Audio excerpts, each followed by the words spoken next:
ಚಿತ್ರದುರ್ಗ ನಗರದಲ್ಲೂ ಮತ್ತು ಗ್ರಾಮೀಣ ಪ್ರದೇಶದಲ್ಲೂ ಕೂಡ ಜೋರು ಮಳೆಯಾಗಿದೆ. ಮಳೆಯ ಅವಾಂತರ ಇಲ್ಲೂ ಕೂಡ ಬಹಳ ಭಿನ್ನವಾಗಿ ಏನಿಲ್ಲ, ರಸ್ತೆಗಳಲ್ಲೆಲ್ಲ ನೀರು ಹರಿತಾ ಇತ್ತು.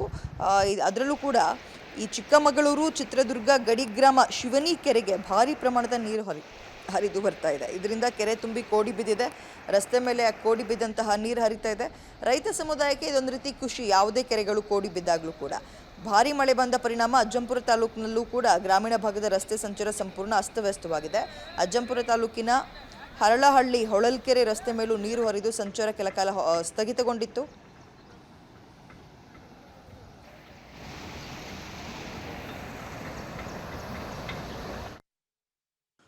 ಇನ್ನು ಬಾಗಲಕೋಟೆಯಲ್ಲಿ ನಿನ್ನೆ ಸುರಿದಂತಹ ಮಳೆಗೆ ಮಲಪ್ರಭಾ ನದಿ ಉಕ್ಕಿ ಹರಿದಿದೆ.